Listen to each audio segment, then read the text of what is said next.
మా latest videos కోసం మా ఈ తెలుగు న్యూస్ ఛానల్ సబ్స్క్రైబ్ చేసి గంట సింబల్ యాక్టివేట్ చేసుకోండి. రేపు బుధవారం రోజు రాత్రి పిడికెడు ధనియాలతో ఈ పరిహారం చేసి చూడండి. చాలు, 1 గంటలో మీ జీవితం మారి వద్దన్న కోట్ల కట్టలు వస్తూనే ఉంటాయి. వద్దన్న ధనం వస్తుంది, లక్ష్మీదేవి అనుగ్రహం కలుగుతుంది. మీకు ఉన్న కష్టాలన్నీ కూడా పోతాయి, సమస్యలన్నీ పోతాయి, బాధలన్నీ పోతాయి. ఎందుకంటే ధనియాలంటే లక్ష్మీదేవికి ఎంతో ప్రీతికరమైనవి. ధనియాలతో ఈ పరిహారాన్ని ఎవరైతే పాటిస్తారో వారికి ఎటువంటి సమస్యలు ఉన్నా ఆ సమస్యల నుండి బయటపడవచ్చు. ముఖ్యంగా అందరి ఇళ్లల్లో ఉండే ప్రధాన సమస్య ఏమిటి అంటే డబ్బు సమస్య. చాలామంది ఇళ్లల్లో డబ్బు సరిపడా ఉండదు. వచ్చిన ధనమంతా ఖర్చయిపోతూ ఉంటుంది. ఎప్పుడూ ఒకరి దగ్గర చెయ్యి చాచవలసిన పరిస్థితులు వస్తాయి, అప్పులు చేయవలసిన పరిస్థితులు వస్తాయి. కానీ ధనియాలతో ఈ పరిహారం చేసుకుంటే ఒకరి దగ్గర చెయ్యి చాచవలసిన పరిస్థితి రాదు. అప్పులు ఏమైనా ఉంటే ఆ అప్పులన్నీ కూడా తీరిపోతాయి. ఆర్థికపరమైన ఎటువంటి సమస్యలు ఉన్నా తొలగిపోతాయి. ఈ పరిహారానికి మీరు పెద్దగా ఖర్చు పెట్టవలసిన అవసరం లేదు. మీ ఇంట్లో ధనియాలు ఉంటాయి కదా, ఆ ధనియాలతో ఈ పరిహారం చేసుకోవచ్చు.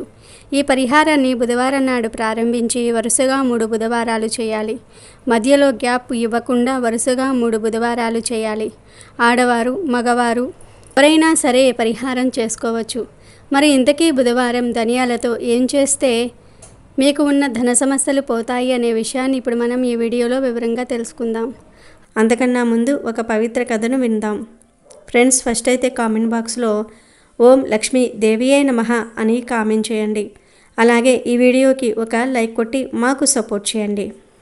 ప్రాచీన కాలంలో విశ్వకుడు అనే ఒక రాజు ఉండేవాడు. అతను చాలా బలవంతుడు. తన రాజ్యానికి ఏ కష్టం రాకుండా చూసుకునేవాడు. ఏ సమస్య వచ్చినా విశ్వకుడే స్వయంగా ఆ సమస్యను పరిష్కరించేవాడు. ధనవంతుడు, గుణవంతుడు, చరిత్రవంతుడు, అత్యంత న్యాయబద్ధమైన రాజు ఆయన. విశ్వకుడు సుదైవను వివాహం చేసుకున్నాడు. సుదైవ శాస్త్రాలను చక్కగా అనుసరించేది.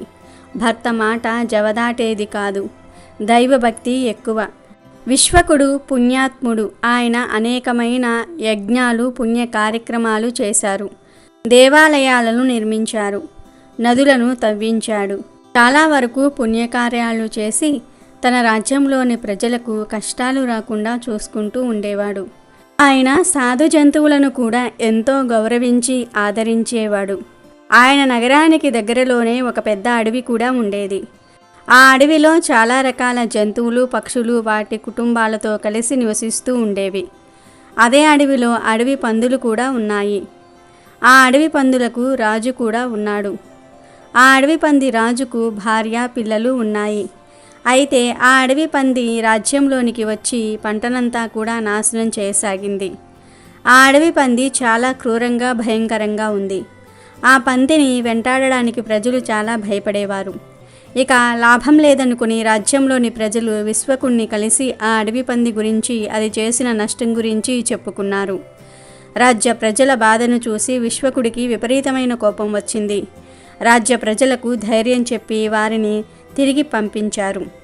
మరుసటి రోజు ఉదయం విశ్వకుడు తన భార్య సుదైవి, వారితో పాటు కొన్ని కుక్కలు, సైనికులు అడవిలోనికి వెళ్ళడానికి సిద్ధమయ్యారు. విశ్వకుడు చాలా పరాక్రమవంతుడు. ఆయన సింహాలను, రాక్షసులను కూడా వధించాడు. అందువలనే ఆయన ఆ భయంకరమైన అడవి పందిని చంపి రాజ్యంలోని ప్రజలకు కష్టం కలగకుండా ఉండేలాగా చూసుకోవాలని అనుకున్నాడు. రాజు, రాణి, కుక్కలు, సైనికులు అడవిలోనికి వెళ్ళటం ప్రారంభించారు. వీరు రావటం ఆ అడవి పంది గ్రహించింది. అప్పుడు ఆ రాజు పంది తన భార్య పందితో ఇలా చెప్తుంది, చూడు, ఈయన విశ్వకుడు. ఈయనే ఈ రాజ్యానికి మహారాజు. విశ్వకుడు మహాపరాక్రమవంతుడు, చాలా శక్తివంతుడు. ఆయన అడవిలోనికి నన్ను చంపడానికి వచ్చాడు. ఆయన దగ్గర చాలా ఆయుధాలు ఉన్నాయి. చాలా మంది సైనికులను కూడా తీసుకొని వచ్చారు. అంతేకాదు వారితో పాటు కుక్కలను కూడా తీసుకొని వచ్చారు. రాజుగారు చాలా పుణ్యాత్ములు. నేను ఆయన చేతిలో చనిపోతే నాకు ఈ అడవి పంది జీవితం నుండి విముక్తి లభిస్తుంది. నేను మహారాజుతో యుద్ధం చేస్తాను. ఒకవేళ నేను ఆ రాజును ఓడిస్తే నాకు 3 లోకాలలో పేరు లభిస్తుంది. అలా కాకుండా నేను ఆ రాజు చేతిలో మరణిస్తే నాకు విష్ణులోక ప్రాప్తి కలుగుతుంది. నేను పోయిన జన్మలో చేసిన పాపకర్మల వల్లనే నాకు ఈ పంది జన్మ లభించింది. నువ్వు నాపై ఉన్న ప్రేమను, మోహాన్ని వదిలేసి పిల్లలను తీసుకొని పర్వత గృహంలోనికి వెళ్ళిపో. ఇప్పుడు నాకు సమయం వచ్చింది. నేను పూర్వజన్మలో చేసిన కర్మల నుండి బయటపడతాను. మహారాజు వేసే బాణాలతో నా శరీరమంతా కూడా ముక్కలు ముక్కలు అయిపోతుంది. ఈ మాటలు విన్న పంది భార్య ఇలా అంటుంది, స్వామి, మీరు ఉన్నారన్న ధైర్యంతో మన పిల్లలు ఈ అడవిలో ఆనందంగా తిరుగుతూ ఉన్నారు. స్వచ్ఛమైన ఆహారాన్ని తింటూ ఉన్నారు. మీ కారణంగానే మన పిల్లలు భయం అంటే ఏమిటో తెలియకుండా పెరిగారు. మీరే వారిని ఇంతకాలం రక్షిస్తూ ఉన్నారు. మీ భయంకరమైన రూపం చూసి ఏ వేటగాడు కూడా ఈ అడవిలోనికి వేటకు రాలేదు. మీరు చనిపోతే నన్ను, నా పిల్లలను ఎవరు రక్షిస్తారు? భర్త లేకపోతే భార్య మాత్రం ఏం చేస్తుంది? ఎన్ని డబ్బులు ఉన్నా, ఎంత బంగారం ఉన్నా భర్త లేని జీవితం వ్యర్థమే కదా. భర్త లేని భార్యను ఈ లోకం చులకనగా చూస్తుంది. మీరు లేకుండా నేను ఈ లోకంలో బ్రతుకలేను స్వామి అని ఆడపంది చెప్తుంది. మీతో పాటు నన్ను నరకంలో వేసిన నేను ఆనందంగా ఉంటాను. కాబట్టి మీరు మహారాజుతో యుద్ధం చెయ్యకండి. మీరు కూడా మాతో పాటే పర్వత గృహంలోనికి వచ్చేయండి. అక్కడే మనం దాక్కుని కూర్చుందాం. నన్ను, పిల్లల్ని వదిలేసి వెళ్ళిపోతే మీకు ఏం లాభం కలుగుతుంది? అప్పుడు మగపంది ఇలా అంటుంది, నీకు వీరుని యొక్క ధర్మం గురించి తెలియదు. అందువల్లే నువ్వు ఇలా మాట్లాడుతూ ఉన్నావు. మన పైకి యుద్ధం చేయడానికి వచ్చినప్పుడు మనం వారిపై యుద్ధం చేయాలి. అప్పుడే మనలోని వీరత్వం ఇతరులకు తెలుస్తుంది. మనం కూడా చరిత్రను సృష్టించవచ్చు. ఈరోజు మహాపురుషుడు విశ్వకుడు నాతో యుద్ధం చేయడానికి వచ్చాడు. నేను ఆయనతో యుద్ధం చేయటం నా కర్తవ్యం అని మగపంది ఆడపందితో చెప్తుంది. అప్పుడు ఆడపంది మగపందితో ఇలా అంటుంది, సరే అయితే మీరు ఆ రాజుతో యుద్ధం చేయండి. కానీ నాది ఒక షరతు. నన్ను కూడా మీతో యుద్ధానికి రానివ్వండి. నేను కూడా మీతో కలిసి ఆ రాజు సైనికులపై యుద్ధం చేస్తాను. మీరు నా షరతుకు ఒప్పుకుంటేనే యుద్ధం చేయడానికి అనుమతి ఇస్తాను. లేదంటే మీరు కూడా నాతో కలిసి మన పిల్లలతో కలిసి పర్వత గృహంలోనికి రావాల్సిందే అని అంటుంది. ఇక ఆ మగపంది ఇలా అంటుంది, నేను ఎంత చెప్పినా నా భార్య నా మాట వినటం లేదు అని మనసులో అనుకుని మగపంది ఆడపందితో ఇలా అంటుంది, సరే అయితే నువ్వు కూడా నాతో పాటు యుద్ధానికి రా. అలాగే పిల్లలకు చెప్పు, వారిని జాగ్రత్తగా పర్వత గృహంలోనికి వెళ్ళమని అని చెప్పగానే ఆడపంది సంతోషించి తన పిల్లలను పిలిచి ఇలా చెప్తుంది, చూడండి పిల్లలు, నేను మీ నాన్నగారు కలిసి రాజుతో మరియు ఆ సైనికులతో యుద్ధం చేయడానికి వెళ్తున్నాము. కాబట్టి మీరు జాగ్రత్తగా ఆ పర్వత గృహంలోనికి వెళ్ళండి. మేము తిరిగి వచ్చినా రాకపోయినా ఎట్టి పరిస్థితుల్లో ఆ గృహం నుండి బయటకు రాకండి అని అంటుంది. అప్పుడు ఆ అడవి పంది పిల్లలు ఇలా అంటున్నాయి, అమ్మా, ఏ పిల్లలు అయితే తల్లిదండ్రులను ప్రమాదంలో వదిలేసి వెళ్ళిపోతారో పాపాత్ములు అవుతారు, నరకంలోనికి వెళ్తారు ఆ పిల్లలు. ఏ పిల్లలు అయితే తమ తల్లి పాలను త్రాగి ఆమెను దుఃఖంలో, కష్టంలో వదిలేసి వెళ్తారో వారు భవిష్యత్తులో చాలా కష్టాలను అనుభవిస్తారు. అందువల్ల అమ్మ, మమ్మల్ని కూడా మీతో పాటు యుద్ధం చేయడానికి రానివ్వండి. ఈ మాటలు విన్న మగపంది ఆడపంది సంతోషించి వాటి పిల్లల్ని కూడా యుద్ధానికి సిద్ధమవ్వమని చెప్తాయి. అడవి పందులకు మరియు సైనికులకు మధ్య చాలా భయంకరమైన యుద్ధం జరుగుతుంది. కొన్ని అడవి పందులు కుక్కలతో యుద్ధం చేస్తూ ఉన్నాయి. మరి కొన్ని అడవి పందులేమో సైనికులతో యుద్ధం చేస్తూ ఉన్నాయి. అడవి పంది పిల్లలు వాటి తల్లిదండ్రులను రక్షించే పనిలో ఉన్నాయి. ఈ యుద్ధంలో చాలామంది సైనికులకు గాయాలు అయ్యాయి, కొందరు చనిపోయారు కూడా. అలాగే అడవి పంది సైన్యంలో కూడా కొన్ని పందులు చనిపోయాయి. ఇక చివరిగా రాజుపంది భార్య 7 మంది పిల్లలు మాత్రమే మిగిలి ఉన్నాయి. ఆడపంది చనిపోయిన పందులను చూసి భయపడుతుంది. ఇక తమకు రక్షణ లేదని భావించి తన భర్తతో ఇలా అంటుంది, పదండి, ఇక్కడి నుండి వెళ్ళిపోదాం, లేదంటే ఇక మనకు ఈ 7 మంది పిల్లలు కూడా ఉండరు. మన వంశం నశిస్తుంది, నా మాట విని వెనక్కి వచ్చేయండి అని ఆడపంది అంటుంది. ఆడపంది ప్రాధేయపడుతుంది. కానీ మగపంది మాత్రం ఆ మాటలను పట్టించుకోకుండా ఇంకా యుద్ధం చేస్తూనే ఉంటుంది. విశ్వకుడు ఇక లాభం లేదని ఒక బలవంతుడైన సైనికుడిని ఆ పందితో యుద్ధం చేయమని పంపిస్తాడు. కానీ ఆ అడవి పంది ఆ సైనికుడికి ముప్పతిప్పలు పెట్టడం ప్రారంభించింది. ఇది చూసిన రాజుకు కోపం బాగా పెరిగిపోయింది. అయితే ఒక బాణం తీసుకొని ఆ మగపందికి గురి వేశాడు. అలా చాలా బాణాలు వేసి ఆ మగపందిని చంపేశాడు. మగపంది చనిపోవటం చూసిన ఆడపంది తన పిల్లలపై అరవటం మొదలుపెట్టింది. మీరైనా సురక్షితంగా ఉండండి, నేను వారిపై దాడి చేయడానికి వెళ్తాను అని అరుస్తుంది. కానీ ఆ అడవి పంది యొక్క పెద్ద కొడుకు ఆ మాటలను వినడు. నేను మీతో యుద్ధం చేస్తాను అని అంటాడు. ఇక చేసేది ఏమీ లేక మిగిలిన పిల్లలను సురక్షితంగా ఉండమని చెప్పి ఆడపంది యొక్క పెద్ద కొడుకు సైనికులతో యుద్ధం చేయటం మొదలుపెట్టారు. వీళ్ళందరూ కూడా చాలామంది సైనికులను మట్టుపెట్టారు. ఇదంతా చూసిన రాణి సుధైవి రాజా విశ్వకుడితో ఇలా అంటుంది. చూడండి రాజా, ఆ అడవి పంది మీ సైనికులను మొత్తం మొట్టు పెడుతుంది, దానిని కూడా చంపండి అంటుంది. ఆ మాటలు విన్న రాజు సుధైవితో ఇలా అంటాడు. చూడు దేవి, ఆ అడవి పంది ఆడది, ఆడవారిని చంపటం నేరం. మనుషుల్లో ఆడవారైనా జంతు పక్షులలో ఆడవారైనా చంపటం మహాపాపం. అందుకే సైనికులకు ఆ పందిని బంధించమని చెప్పాను అంటాడు. ఇక యుద్ధభూమిలో సైనికులు చాకచక్యంగా ఆ ఆడపందిని పట్టుకుంటారు. కానీ అప్పటికే దానికి చాలా గాయాలు అయి ఉంటాయి. దాంతో అది స్పృహ కోల్పోతుంది. దాని దీన పరిస్థితిని చూసిన రాణికి జాలి కలుగుతుంది. కొన్ని నీటిని తీసుకొని ఆ ఆడపందిపై చల్లుతుంది. ఆడపందికి కొంచెం సమయం తర్వాత స్పృహ వస్తుంది. దానిపై రాణి సుధైవ నీళ్లు చల్లింది అని గ్రహిస్తుంది. అప్పుడు ఆ ఆడపంది రాణి సుధైవతో ఇలా అంటుంది. నాపై నీటిని చల్లి నాకు ఉపశమనాన్ని కలిగించావు, నీకంతా మంచే జరుగుతుంది అని అనేసరికి రాణి సుధేవి ఆశ్చర్యానికి గురి అయింది. రాణి సుధేవి ఆ అడవి పందితో, అదేంటి నువ్వు మాలాగా మాట్లాడుతూ ఉన్నావు? నువ్వు మనుషుల్లాగా మాట్లాడగలవా, లేదంటే నేను భ్రమపడుతున్నానా అంటుంది. అసలు నువ్వు ఎవరు అని సుధేవి ఆడపందిని ప్రశ్నిస్తుంది. దానికి ఆడపంది ఎలా చెప్పటం ప్రారంభించింది. నా భర్త పూర్వజన్మలో గురువులను సాధువులను కించపరిచాడు.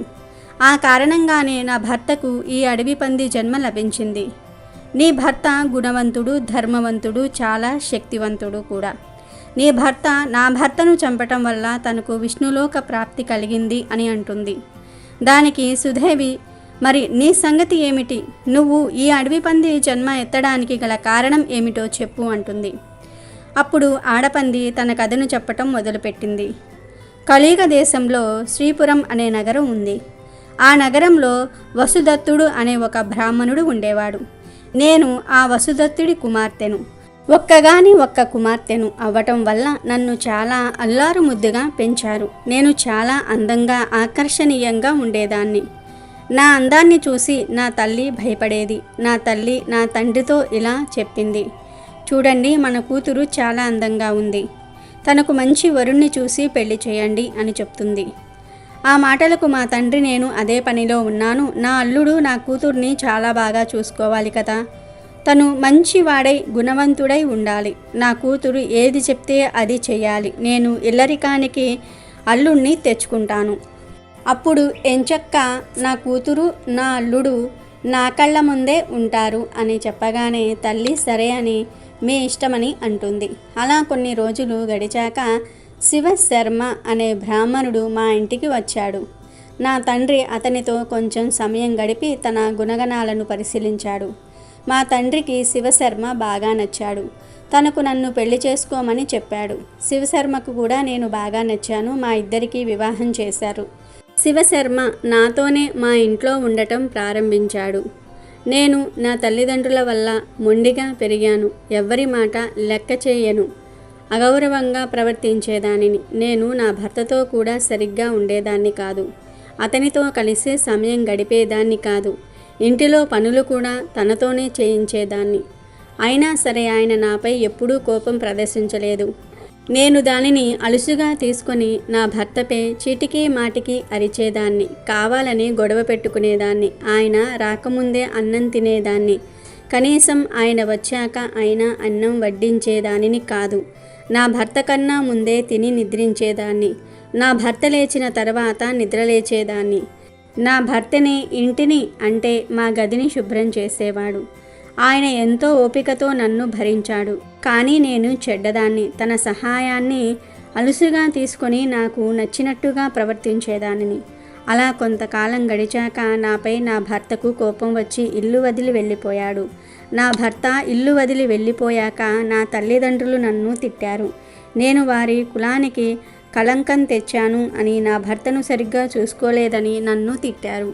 నాలాంటి కూతురు వారి ఇంట్లో ఉంటే సమాజం వారిని దూషిస్తుంది అని నన్ను ఇంట్లో నుండి వెళ్ళగొట్టారు. నేను నా భర్తతో సరిగ్గా లేనన్ని రోజులు నా తల్లి నాతో అలా చేయకూడదు, ఇలా చేయకూడదు అని నచ్చచెప్పేది. ఇలా మూర్ఖంగా ఉంటే ఇంటిలో నుండి బయటకు పంపిస్తా అని అనేది. కానీ నేను ఆ మాటలను లెక్క చేయలేదు. కానీ చివరికి నన్ను నా భర్త, తల్లిదండ్రులు వదిలివేశారు. అలా కొన్ని రోజులు భిక్షాటన చేసి జీవనం సాగించాను. కానీ భిక్షాటనలో నాకు సరిగ్గా భోజనం లభించలేదు. నేను నా ప్రవర్తన వల్ల నా భర్తకు దూరం అయ్యాను అని తెలిసి ఎవరూ నాకు భిక్ష కూడా వేసేవారు కాదు. ఒకరోజు నేను చాలా బాగా నీరసించిపోయాను. ఒక ఇంటి దగ్గరకు వెళ్ళి భిక్ష అడిగాను. నన్ను చూసి ఒక ఆవిడ వచ్చింది. తన భర్త దగ్గరకు వెళ్ళి, చూడండి, మన ఇంటికి ఒక ఆడసాధువు వచ్చింది. ఆమె చాలా నీరసంగా ఉంది. మీరు అనుమతి ఇస్తే నేను ఆమెకు ఆహారం పెడతాను అని చెప్తుంది. ఆ వ్యక్తి నన్ను చూసి, సరే, ఆవిడను లోపల కూర్చోబెట్టి ఆహారం పెట్టు అని చెప్పాడు. ఆమె చాలా మంచిది, గుణవంతురాలు. నాకు భోజనం పెట్టి తిరిగి మళ్ళీ తన భర్త దగ్గరకు వెళ్ళింది. తన భర్త ఎవరో కాదు, నా భర్త శివశర్మనే. అతను ఆమెతో ఇలా అంటాడు, చూడు, ఆమె ఎవరో కాదు, నా మొదటి భార్య. ఆమంటే నాకు చాలా ఇష్టం. కాబట్టి నువ్వు ఆమెను జాగ్రత్తగా చూసుకో అన్నాడు. అప్పుడు ఆ స్త్రీ ఒక్క మాట కూడా మాట్లాడకుండా అలాగే స్వామి అని చెప్పింది. నేను వారింట్లో చాలా రోజులు ఉన్నాను. నన్ను ఆమె చాలా బాగా ఆదరించింది.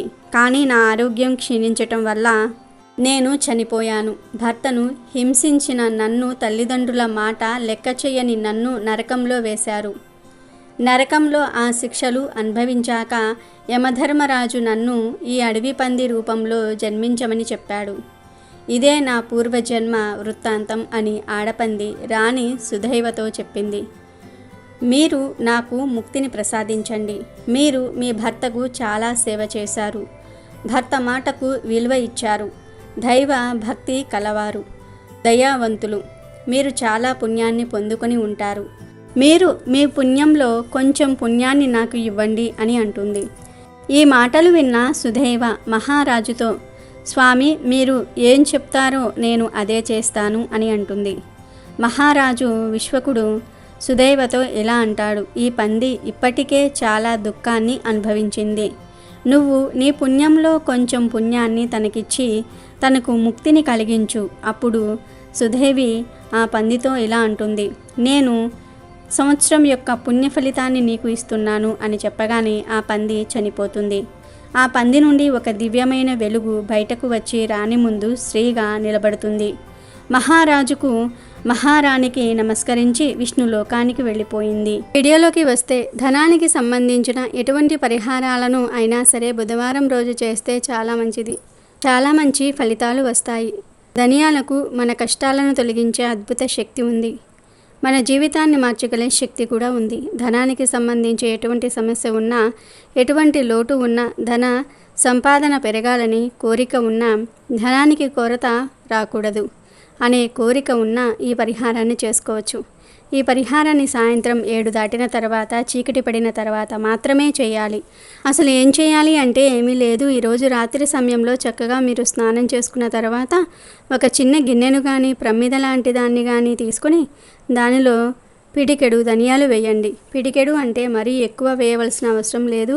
పిడికెడులో సగం వేసినా పర్వాలేదు. తర్వాత 1 స్పూన్ ఆవు నెయ్యిని ఈ ధనియాల మీద వేయండి. చివరిలో చిటికెడు కర్పూరం పొడిని కూడా వేయండి. తర్వాత ఈ గిన్నెను తీసుకుని మీ ఇంటి నడి ఒడ్డున పెట్టండి. అంటే ఇంటికి మధ్యలో పెట్టి ఒక్కసారి మీ సంకల్పాన్ని చెప్పుకోండి. నాకు ఈ సమస్య ఉంది, ఆ సమస్య తీరటం కోసం ఈ పరిహారం చేస్తూ ఉన్నానని, నా సమస్యలు పోయి ధనం కలిసి వచ్చేలాగా చూడు దేవుడా అని సంకల్పం చెప్పుకోండి. ఆ తర్వాత ఒక అగ్గిపుల్లతో ఈ ధనియాలను కాల్చివేయండి. చక్కగా ఆ గిన్నెను అక్కడ కదపకుండా ఉంచేసి కాల్చివేయండి. ఆవు నెయ్యి వేశారు కాబట్టి చక్కగా కాలిపోతుంది. అలా కాలిన తర్వాత బూడిద మిగులుతుంది కదా, ఆ బూడిదను తీసి భద్రంగా దాచిపెట్టండి. ఇలా మొత్తం వరుసగా 3 బుధవారాలు చేయండి. 3 వారాలు చేయటం పూర్తయిపోయిన తర్వాత ఏదో ఒక రోజున ఈ బూడిద మొత్తాన్ని తీసుకొని ఆకాశంలోనికి ఎగిరేలాగా ఉఫ్ అని ఊదేసి ఇంకొకసారి మీ కోరికను చెప్పుకోండి. చాలు. ఒకే ఒక్క గంటలో మీరు ఏదో ఒక శుభవార్తను వింటారు. మీ కష్టాల నుండి బయటపడతారు. ధనలాభం కలుగుతుంది. మీ జీవితం మారిపోతుంది. వద్దన్న ధనం వస్తుంది. కనుక మీరు కూడా బుధవారం రోజు రాత్రికి ధనియాలతో ఈ పరిహారాన్ని చేసి మంచి శుభ ఫలితాలను పొంది సంతోషంగా జీవించండి. వీడియో నచ్చితే లైక్ చేయండి, షేర్ చేయండి, బట్ సబ్స్క్రైబ్ చేసుకోవడం మర్చిపోవద్దు.